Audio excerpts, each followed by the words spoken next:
Para falar sobre um assunto muito delicado no presente, eu trouxe um reforço de peso. Eu trouxe, né?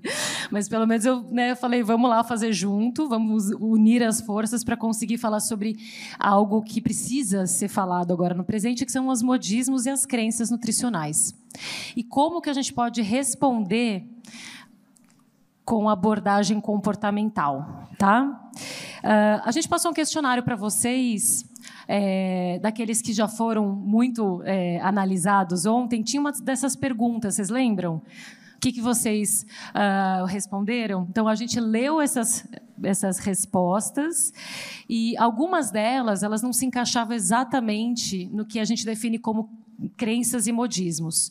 Muito mais sobre uma insegurança nossa e do paciente em como abordar a nutrição comportamental, mas a gente vai também falar sobre isso na sequência, o que falar na hora H, com a Manuela. E agora a gente vai falar um pouco mais sobre os modismos e crenças. E, para isso, a gente vai passar pela definição rapidamente, só para arrematar tudo isso que você já tem ouvido, né? Gente, o que é crença? Assim, na verdade, vamos começar pelo modismo. O que é modismo? É o que está na moda, tendo, portanto, um caráter efêmero. Se a gente for pegar sinônimos no dicionário, vocês vão ver coisas como passageiro, idiotismo, lugar comum. Já crenças, a gente teve várias definições, ainda a gente vai ter um pouco mais de uma aula, porque é importante entender, né, o que está acontecendo, mas, assim, qual é a definição? Seria uma convicção sobre a verdade de alguma afirmação ou sobre a realidade de algum ser, coisa ou fenômeno, especialmente quando não há provas conclusivas ou confirmação racional daquilo em que se acredita. Bom, na alimentação, a gente está bem servido de tudo isso, modismos e crenças, né? Então, tendo alinhado esses conceitos, vamos lá para a resposta que vocês deram para a gente, daqueles que vocês encontravam maior dificuldade em lidar, né? Quais os que os pacientes trazem mais. Então, a gente colocou aqui alguns exemplos, tá? Então, vocês falaram muito de low carb, jejum intermitente, se carboidrato engorda, que carboidrato engorda, ou depois das 6, inclusive, mais ainda, açúcar da cirrose. Isso foram respostas do que a gente mandou para vocês. Entraram coisas como detox, dia do lixo, dietas restritivas, vegetarianismo como modismo, e o que tem sido já discutido aqui, entre ontem e hoje, limão em jejum. Bom, quando a gente perguntou por que vocês tinham tanta dificuldade, várias respostas foram bem interessantes, mas eu vou exemplificar com 3, para a gente conseguir discutir um pouco melhor. Tá? A primeira é que, assim, né, por que é tão difícil? Daí uma resposta foi porque as pessoas esperam respostas prontas, solução imediata, uma fórmula mágica, certo? Outra pessoa respondeu, porque falta paciência para ficar debatendo tanta coisa. E porque muitas vezes aquele paciente ele vê um resultado em alguém, né, supostamente acha que vai funcionar com ele também.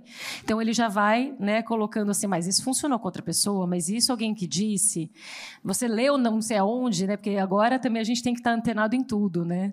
Mais do que em qualquer coisa, tem o Dr. Google. Então, o que acontece? É importante a gente saber por que é tão difícil a gente discutir, porque é mesmo. Acho que vocês foram tendo muita reflexão ao longo, desde ontem, do passado e hoje, essas construções. E antes da gente realmente discutir como responder essas questões, a gente vai ter que entender um pouco melhor como são criadas essas crenças, né, Marli? Fernanda, boa tarde para todo mundo. A ciência da nutrição avançou bastante, todo mundo concorda, certo? Por que, então, tantos mitos e modismos hoje? O que justifica que isso tenha se multiplicado? Uma das respostas óbvias para como responder a tudo isso é responder crenças com ciência.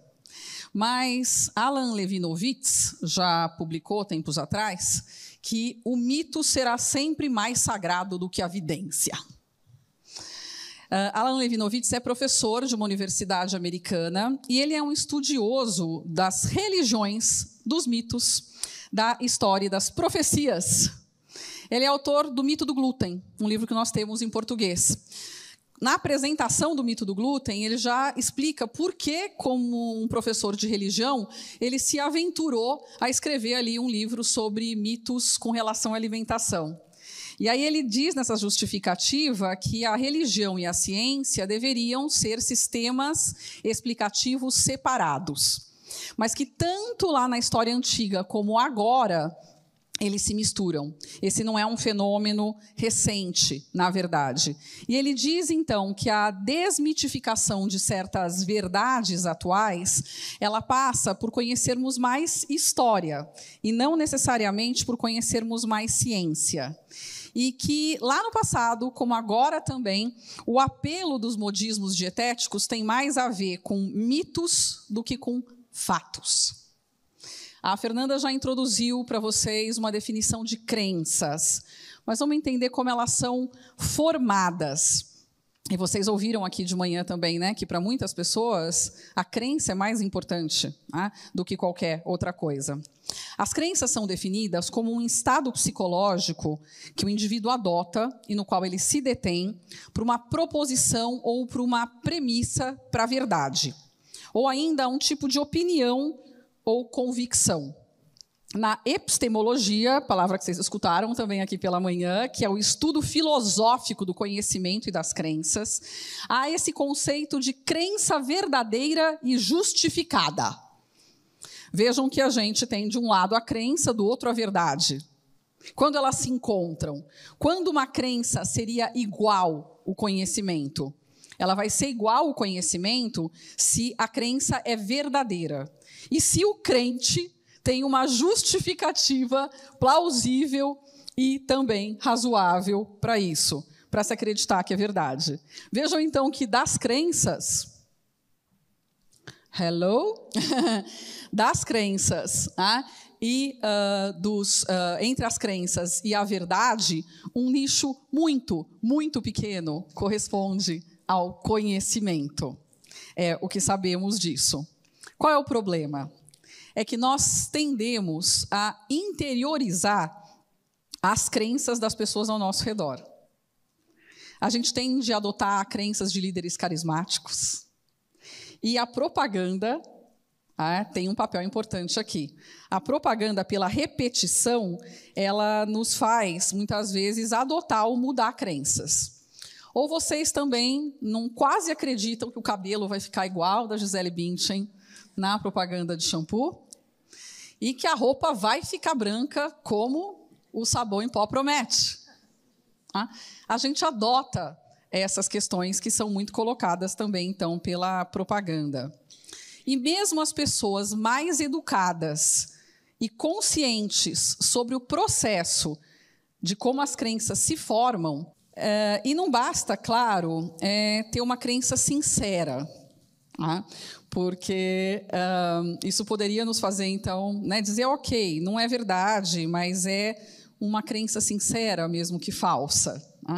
Porque se a gente for dar essa justificativa, nós vamos ter que dar ok para os terraplanistas, que podem ser muito sinceros em relação à sua crença, mas nós não temos ali, com certeza, uma crença verdadeira e justificada. A questão é que se diz que o estado de dúvida é um estado irritante e insatisfatório. E que o estado de certeza é um estado calmo e satisfatório.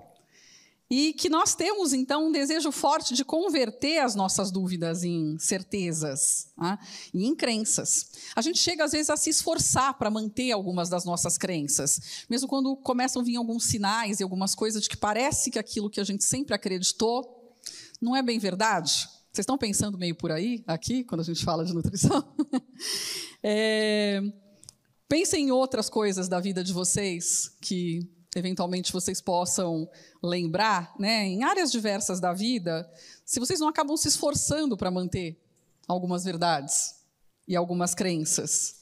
Nós tendemos, então, muitas vezes, a manter os nossos preconceitos, porque em tempo de tanta mudança, alguma certeza é necessária e a gente se agarra a elas muitas vezes.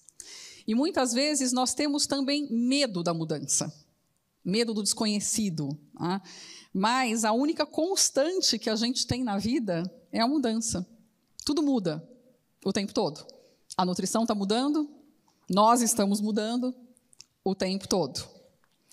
Além dos terraplanistas, se o slide voltar eu mostro para vocês, mas vocês podem procurar. Se o momento que a gente tem aí, né, de modismos e crenças disfuncionais não fosse tão caótico, a gente não veria tanta bobagem. Uma das bobagens que eu selecionei para mostrar para vocês aí seria o uso de MMS para tentar curar autismo. Já ouviram falar disso? Agora é no escuro. Aqui é uma... habilidades teatrais. Tem que falar sem microfone. Tem que falar sem microfone, falar no escuro, falar sem slide. Vamos lá. Só com MMS. MMS é a sigla para Miracle Mineral Solution, ou o suplemento mineral milagroso. Já ouviram falar? É uma solução de dióxido de carbono parecido com tomar alvejante concentrado. Isso tem sido dado para crianças, via oral ou enemas, na tentativa de curar autismo. Da onde veio esse negócio? Quem propôs, eu tinha botado aqui ele, hello, obrigada. Quem propôs a coisa foi um ex-cientologista chamado Jim Humble, que propôs essa coisa no seu livro autopublicado, The Miracle Mineral Solution para o século XXI. Onde tem uma lista sensacional ali de curas que ele promove. Passa por HIV, câncer, autismo, Parkinson, Alzheimer, doença de Lyme, resfriado comum, gripe H1N1, malária, hepatite e por aí vai. Claro que não houve nenhum teste clínico para verificar a afirmação sobre isso, que se baseia só em relatos anedóticos e no livro do próprio Humble. O princípio ativo do negócio é o clorito de sódio, desse MMS, que é um químico tóxico que pode causar insuficiência renal aguda, hemólise e morte. Isso está sendo usado pelas pessoas, gente, e divulgado por aí em várias mídias. O post do Naruhodo e o canal do YouTube do Drauzio Varela explicam e alertam para esses perigos. Quando a gente tem hoje, gente, terraplanista e MMS, para dar 2 exemplos, por que vocês estão reclamando do low carb e do jejum intermitente? Fala sério. Vocês precisam entender, precisamos entender o momento em que a gente vive. E será que a gente vai conseguir responder isso só com ciência? A ciência vai nos ajudar a responder tudo? A ciência tem limites, gente. Então, também citando um Naruhodo, vocês podem ler nesse, ele diz que há uma diferença entre o método científico e o pensar científico.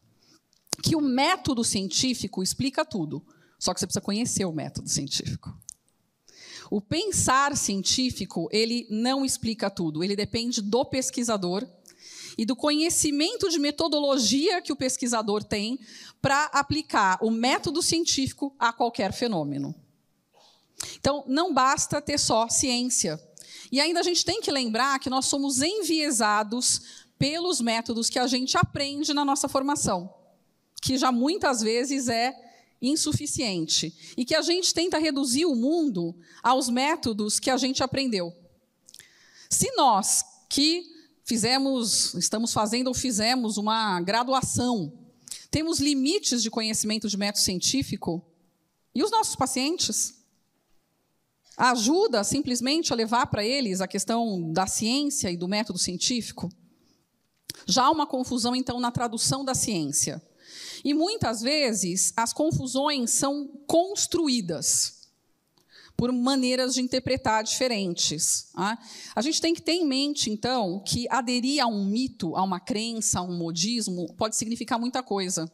como a gente ouviu aqui de manhã, pode significar abraçar uma identidade que faz sentido dentro de uma certa comunidade ou grupo.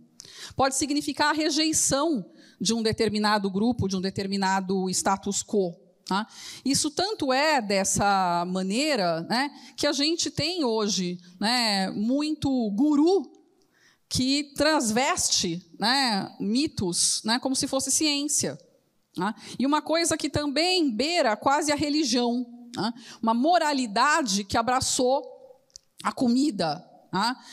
E as pessoas têm orgulho de dizer muitas vezes, eu sigo fulano de tal, tipo Jim Rumble, esse cientologista, né?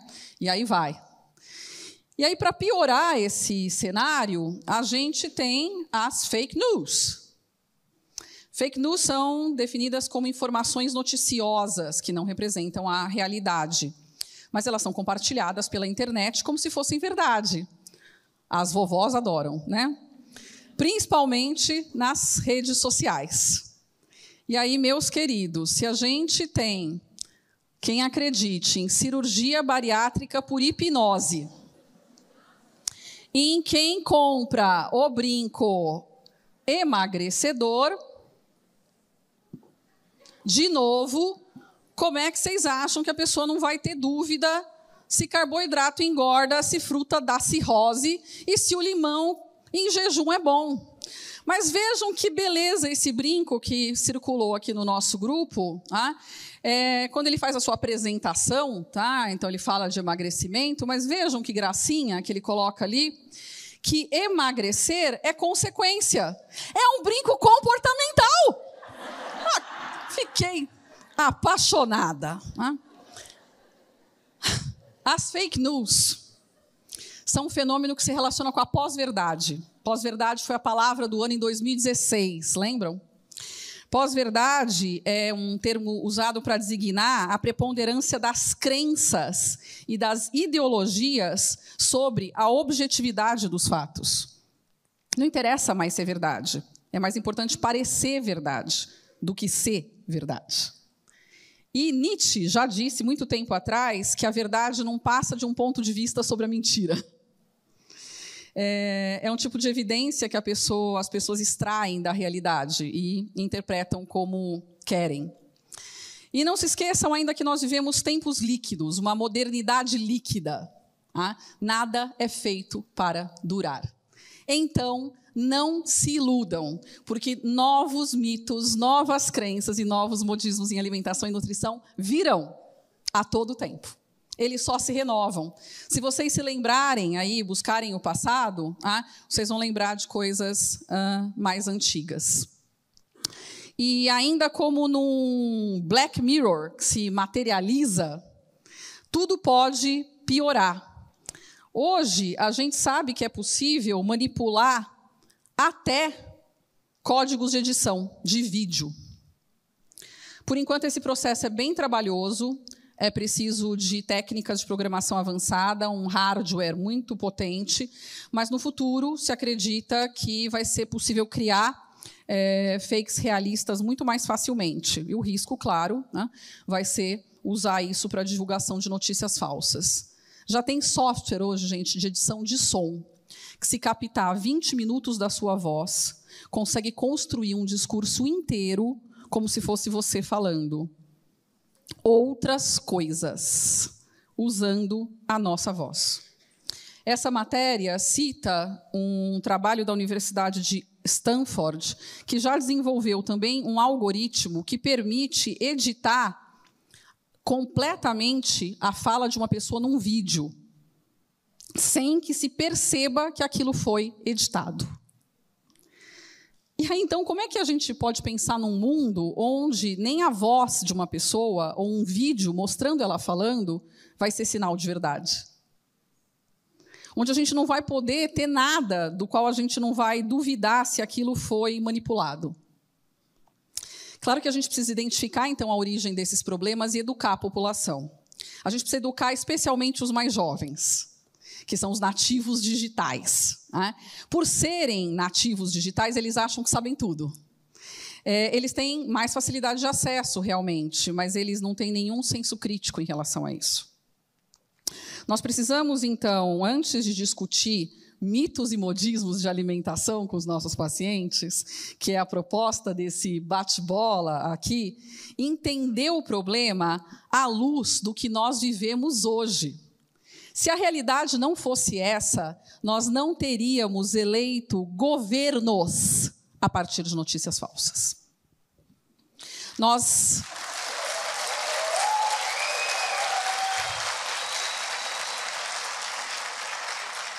E nós não seríamos assolados por inverdades. E, às vezes, a gente não tem coragem de dar o nome certo para a coisa.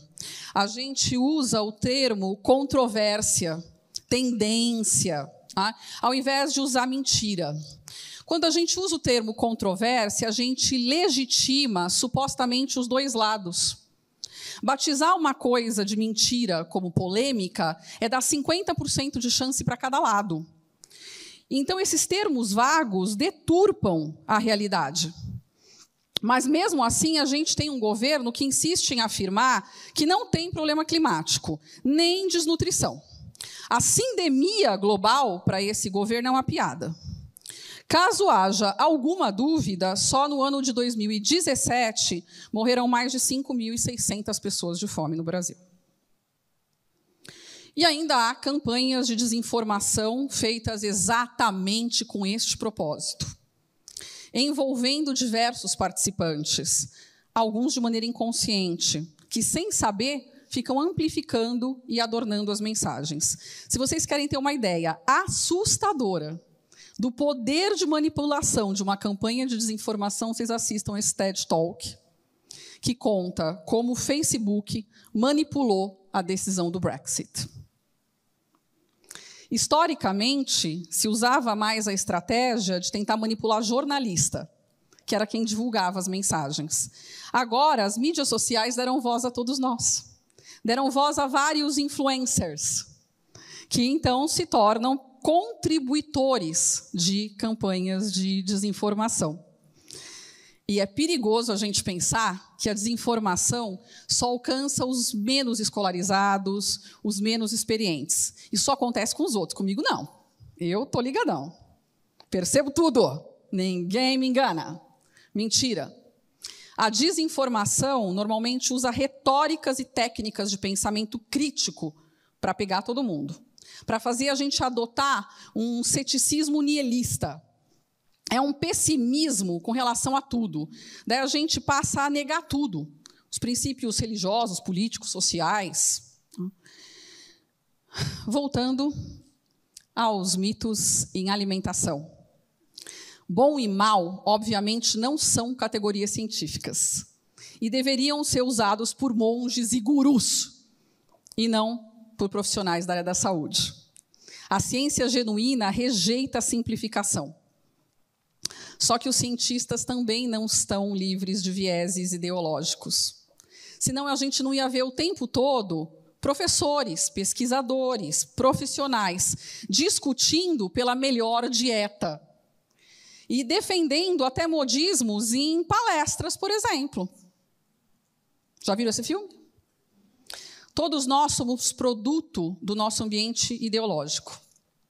Levinovitz, de novo, escreveu que, como nos textos sagrados, a literatura da ciência da nutrição é vasta, vaga e amplamente contestada, facilitando a escolha seletiva de quaisquer dados que confirmem os seus preconceitos. Da mesma maneira que só tem uma Bíblia e trocentas interpretações cristãs, o mesmo artigo científico pode ser interpretado de várias maneiras. Já viram isso também? Por isso não basta nós combatermos os blogueiros e as celebridades e ficar bravos porque eles falam de alimentação e nutrição. Entre os porquês, que a Fernanda citou alguns para vocês, quando a gente perguntou para vocês por que vocês acreditavam que as pessoas aderiam a isso, vocês disseram que eles viam nos blogs e achavam que estava certo, porque a mídia e a internet divulgam isso e as pessoas acreditam mais do que no profissional. Mas profissionais também divulgam mitos e modismos. Não sejamos nós estes profissionais. Na verdade, aqueles que mais sabem costumam ser aqueles que têm menos certezas. Isso é apresentado pelo efeito Dunning-Kruger. O efeito Dunning-Kruger diz que aquelas pessoas que têm pouca competência costumam ser as que têm mais confiança. Olham para um dado e dizem, parece bom, vou fazer um post. Que conforme a competência das pessoas avança, elas tendem a olhar com bem mais cuidado, tipo, epa, parece que tem mais coisa do que eu pensava, o negócio é meio sério. E coloca que ainda, mesmo em altos níveis de expertise, a certeza nunca vai ser igual o daqueles que não sabem nada ou do início. Se a pessoa realmente está dentro desse processo. O efeito Dunning-Kruger é descrito como um viés cognitivo, que faz com que as pessoas avaliem erroneamente as suas habilidades como maiores do que elas são. É descrito como uma superioridade ilusória, porque as pessoas têm uma inabilidade para reconhecer a sua falta de habilidade. A importância disso é que as competências e a expertise, elas não vêm só de estudo, elas não podem ser avaliadas só de maneira objetiva, elas vêm também com consciência, autoconsciência e metacognição. Metacognição é a aprendizagem sobre o processo de aprender. Todos nós temos isso? Todos os cientistas têm isso? Complexo, não? O mundo mudou. E, então, a ciência continua mudando. Alguns de vocês mencionaram como razão para a dificuldade de discutir ainda os mitos e modismos dos seus pacientes, o fato de que eles chegam dizendo, funcionou para tal pessoa, então como é que você diz que não funciona? Vê resultados, muitas vezes, nas mídias sociais, e aí diz, então, que aquilo funciona. Para a gente entender e poder usar alguma coisa para conversar com os pacientes com relação a isso, é importante e útil atentar para a diferença de eficiência, eficácia e efetividade. Trazendo para o mundo das dietas, uma dieta pode ter eficiência. Uma pessoa qualquer pode perder peso com uma dieta qualquer. E todo mundo já viu isso. Isso acontece ao acaso. Isso é eficiência. Isso não significa, no entanto, que uma dieta tenha eficácia, que é o fato dela durar no tempo. E nós sabemos que das pessoas que perdem peso, nem 5% mantém. Então, não tem eficácia. Muito menos tem efetividade, que seria a possibilidade de eu recomendar essa dieta para todo mundo. Dizer que ela funciona, então, para todos. Isso é uma das coisas que podem ajudar. Mas o título aqui do nosso bate-bola era Como responder mitos e modismos usando a nutrição comportamental. Fernanda, como? Olha, eu acho que a gente conseguiu ter um pouquinho, né, de ideia de como. É se virando nos 30, né? Pode apagar a luz, pode acabar a energia, mas a gente precisa achar recurso para se reinventar.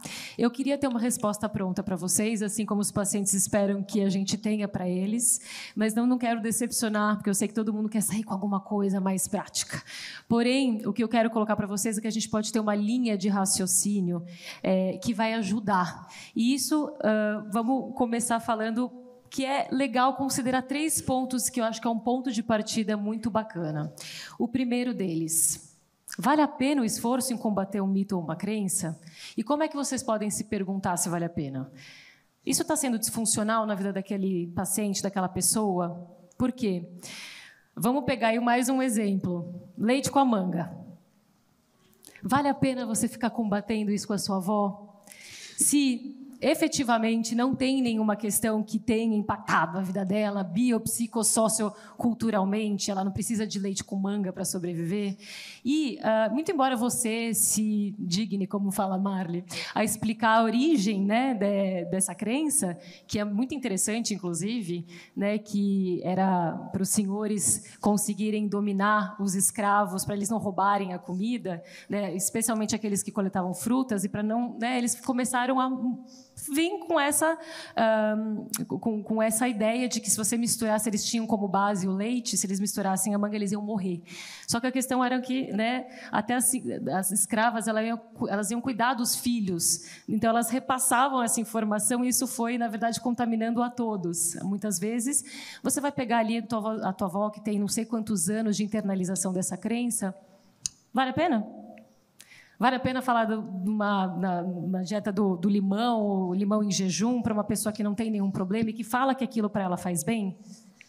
Né? Por exemplo, ontem Marli falou da teoria humoral, que efetivamente era usada antigamente e que não pautada hoje, né? Se a gente for colocar na ciência, a gente vai ficar tentando lutar, mas isso pode ser a base, de repente, de uma dieta ayurvédica. E se a pessoa traz isso e fala que isso tem alguma eficácia, eficiência na vida dela, vale a pena também combater? Agora, se a pessoa está ali na tua frente e ela está falando que ela tem algum sofrimento, alguma angústia, a gente vai para, obviamente, nosso ponto 2, que é, mesmo com as mazelas, a ciência é a resposta. Mas como que a gente vai passar essa ciência? Muitas vezes a gente passa ela de uma forma muito tecnicista também. Então, a gente fica assim muito impactado, né? Eu tenho certeza que todo mundo já vai pensar no sticker, né? Do impactado, quando eu falo isso agora. Mas é o seguinte, quando você sai de algum lugar e com tudo aquilo fervilhando, a gente vai militar. E muitas vezes, quando a pessoa se apresenta na tua frente, ela acredita porque é a referência que ela tem. Então, eu vou colocar para vocês um terceiro ponto que eu acho que é fundamental e que faz parte do estilo, né, do profissional, muito pautado até na entrevista motivacional, que é cuidado com rebater. Então, sempre a gente parte de um princípio de acolher. Tá? E isso é uma coisa que já faz toda a diferença. Se alguém vier para você falando alguma coisa e você fala, não, isso está errado, qual que vai ser a posição dela para continuar te ouvindo? Receptivo? Não. Vai ser alguma coisa que ela já vai ficar assim, isso que essa menina está falando isso para mim. Né? Minha avó falou isso para mim. Então, tenham cuidado até ao rebater essas crenças. O que a gente fala é, sim, precisamos de militância, precisamos nos colocar e não ter preguiça e falta de paciência para fazer isso. Porque dá, às vezes... Eu vou falar para vocês que eu tenho super paciência o tempo todo? Não tenho. Muitas vezes eu adoto a cara de egípcia, respiro fundo 500.000 vezes, faço uma respiração das narinas alternadas, né? Porque é muito chato mesmo.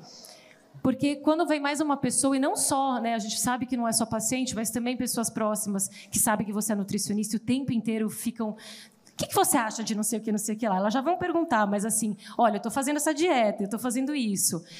E aí eu vou partir para o princípio 1. Vale a pena discutir? Tá? E aí eu quero só arrematar isso com vocês da seguinte forma. Sempre que vocês colocam alguma coisa na ciência, aproximem da história de vida daquela pessoa. A sua motivação, ela pode ser diferente da motivação da pessoa. Tá? Então, se a pessoa, às vezes... a gente pode até pautar isso no cigarro. Todo mundo, a parte educativa, todo mundo sabe. Mas na ambivalência ali, é o seguinte, né? Eu tenho mais prazer fazendo isso do que mesmo sabendo de todos os malefícios. Então, você vai ter que acessar as motivações dela. Às vezes não é a saúde. Pode, às vezes, até ser estética. Pode ser até alguma questão de influência de uma pessoa, né, próxima, um filho, etc. Então, aqui, eu realmente aconselho que vocês se internalizem um pouco mais as técnicas de entrevista motivacional perdão, e terapia cognitivo-comportamental, que ajudam muito a fazer esse papel mais empático, essas habilidades de comunicação que a gente tanto traz aqui.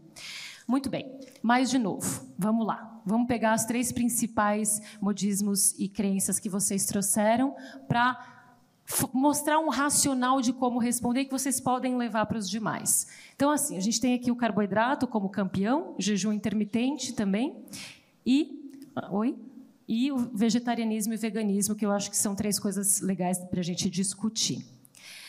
E vamos começar, então, com o HIIT. Qual que é o HIIT? Carboidrato, né? O que vocês acham? Sim ou não? Sim.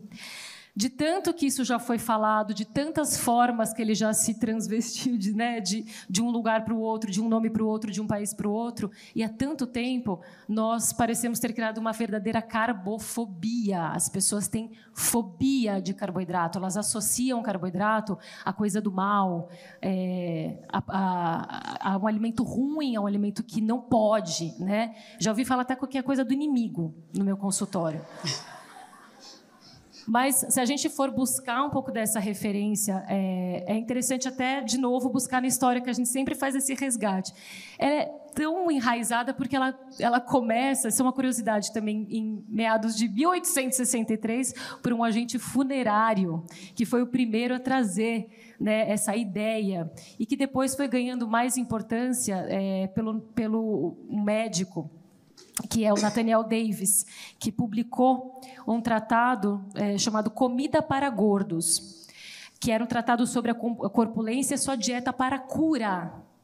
Né? Aí a gente já começa a ver o que é a estigmatização da obesidade, da onde vem, porque se associava a isso, né? A obesidade com uma pessoa que não era socialmente aceita, que era preguiçoso, que era desleixado, enfim, a gente já carrega isso com bastante propriedade até hoje, e voltada para homens. Bom, enfim, o que é interessante? Vocês provavelmente ouviram já outros grandes nomes, tipo Atkins, Duncan, Ornish, Low Carb, Ravenna. Ouviram? E provavelmente as pessoas que fazem, elas estão ali na tua frente falando, a única coisa que funcionou para mim foi isso. Foi a única vez que eu consegui aquele objetivo que eu queria. Bom, você não precisa rebater, de novo, acolhe e ouve. Poxa, ok, né? Mas aí eu gosto de entrar com uma parte educativa. Daí eu falo, puxa, legal, mas o que aconteceu para você não conseguir manter? Se você está aqui, provavelmente você não conseguiu manter. Nas palavras de Mari, não foi efetivo, ou não teve eficácia. Então, o que eu gostaria de colocar para vocês é uma ideia didática de como se apresentar para o paciente de uma forma... Vamos desenhar? Né? Falando assim, poxa, é verdade, realmente não tem nenhuma dieta que tenha um impacto tão rápido quanto a retirada de carboidrato, por exemplo. Você sabe como isso acontece? Né? A gente fala, especialmente quando você faz uma exclusão radical, você começa a oxidar a gordura como fonte de energia, isso vai gerando aquele que a gente chama de corpos cetônicos, é muito presente no hálito. Você já sentiu isso quando você fez? Né? E o humor? E o seu humor, como ficou? Porque tem bastante coisa ali, né? Tem muita gente que fala que o humor foi para as cucuias, ninguém aguentava. Então, assim, o que acontece? Efetivamente, os primeiros quilos que você perde, né, é quando você tira o glicogênio, os estoques de glicogênio do músculo, e com isso ele leva junto água. Cada grama de glicogênio leva 2,7 gramas de água. Você desincha, você perde água.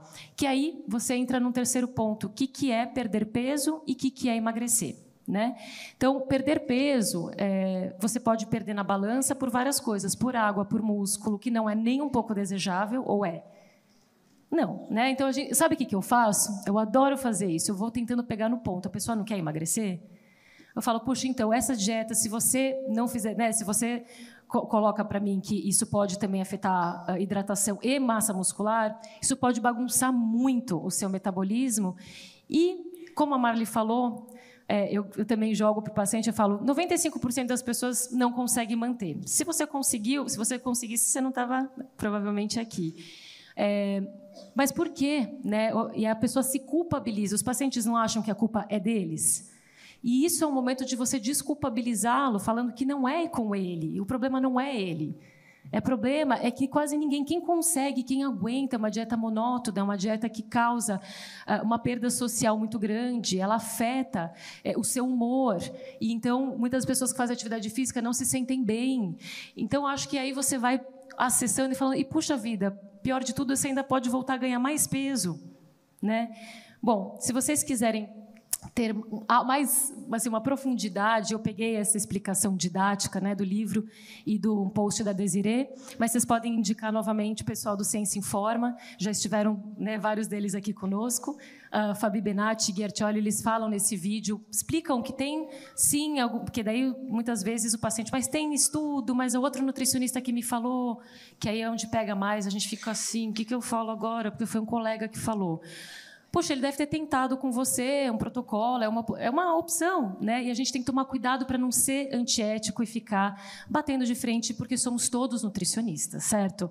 Mas isso é o meu jeito, né? Tem gente que fala diretamente que pode ter sido inadequado. Mas foi um protocolo, foi uma questão que... Você imagina quem? Eu não vou nem dedar quem é, mas tudo bem.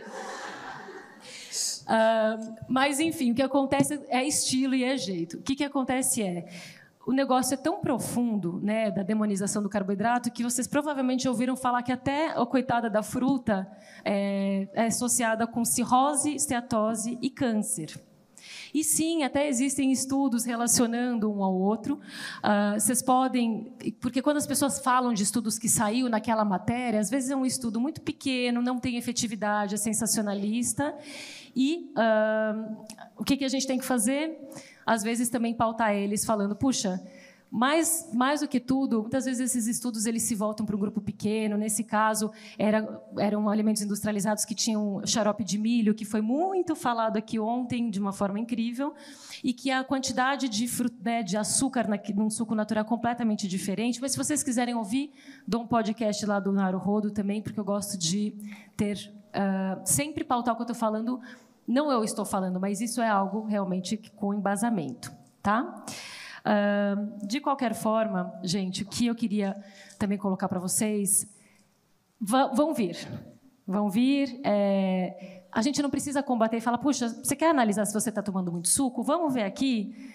Não tem problema a gente ajustar a quantidade e adequar se a pessoa está comendo em excesso, mas a gente não precisa dar nome de low carb, a gente não precisa fazer terrorismo falando que o suco vai dar cirrose. A gente pode aproximar da realidade de novo, daqueles 3 pontos da pessoa.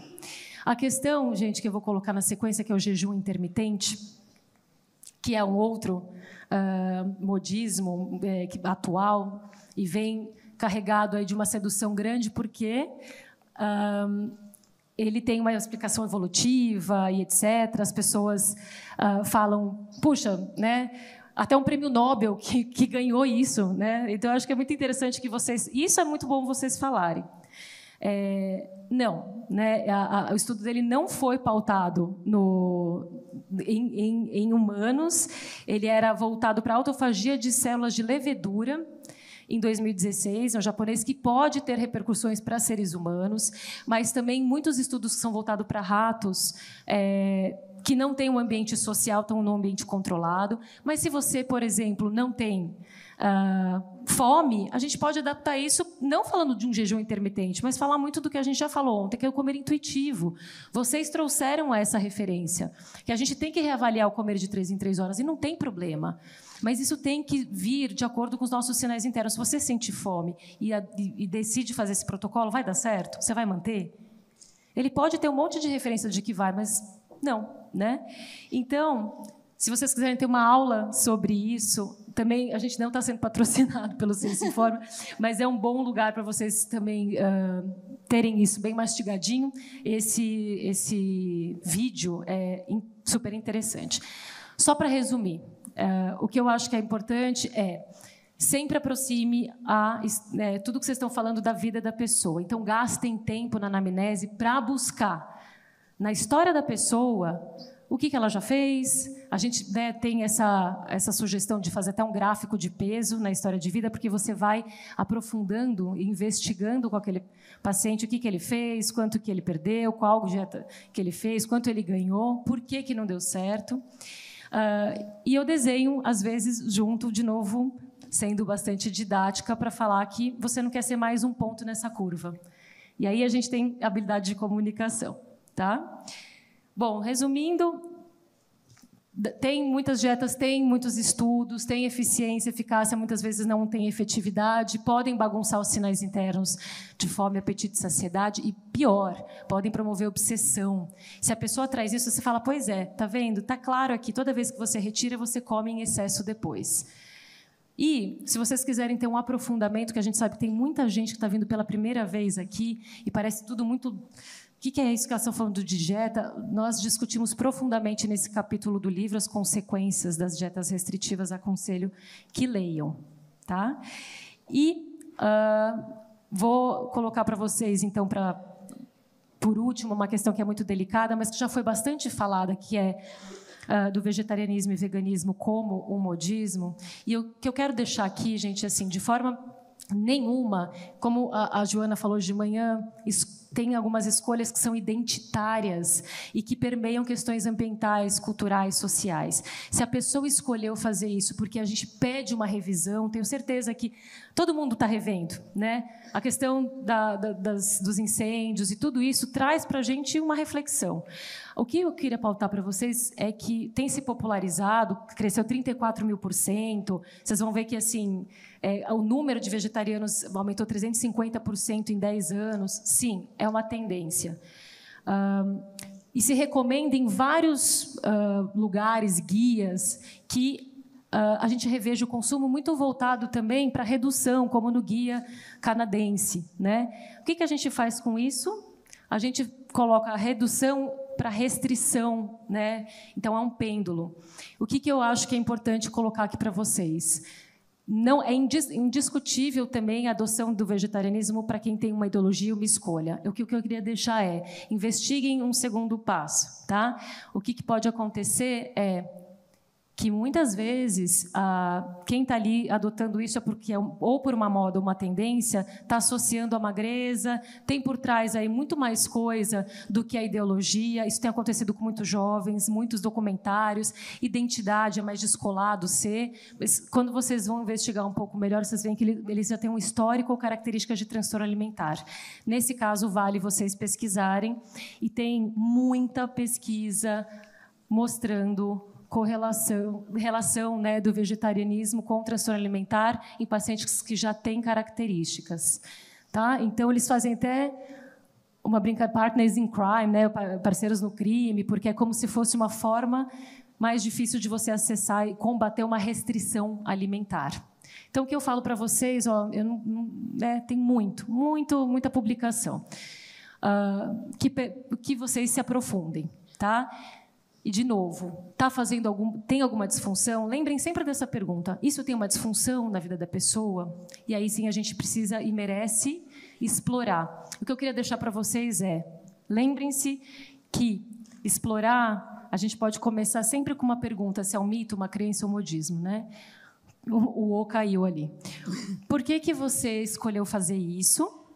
E aí, depois desses porquês, tomem cuidado para não parecer julgador. Então, usem outras... continuem com o quê, né, qual é o motivo, o que causa. Mas o que é importante é investiguem. Isso a gente faz menção a um questionamento socrático ou uma reestruturação cognitiva, mas vão investigando e puxando a raiz. E aí, o que vocês podem fazer é evocar isso nos pacientes. O que você sabe, acredita sobre isso? Onde você leu? Quantas vezes você já tentou e não deu certo, e não funcionou? E se a sua relação com a comida piorar? Né? Como que a sua família, o companheiro, as pessoas em volta, elas enxergam isso de que forma? Elas falam para você que incomoda, não a elas só, né? Mas que você está muito obsessivo pensando nisso? Se seu peso voltar, e especialmente para mais, como a gente já falou do efeito sanfona. E isso é como que afeta, né, eventos sociais, festas, a parte social, que é muito importante. Vocês conseguem manter? Então, nesse tipo de investigação, vocês já vão ter, né, Marli? Voltar para até aqui, muitas respostas. Eu acho que vai ser um caminho muito bom para vocês conduzirem uma conversa de uma forma diferente com os pacientes. Guardaram como responder com abordagem comportamental? Espero que tenha ajudado. E vamos ficar atentos, porque algumas coisas não se apresentam como mitos e modismos, mas são. Como estou dizendo para vocês, vamos tomar cuidado até com os nomes, né? Algumas vezes vem como tendência, né? Mas é mito e modismo também, como o comer limpo ou eat clean, né? Que aparece por aí agora. E cuidado também daquilo que se vende transvestido de saúde, como a ortorexia. Mas não, é só um estilo de vida saudável.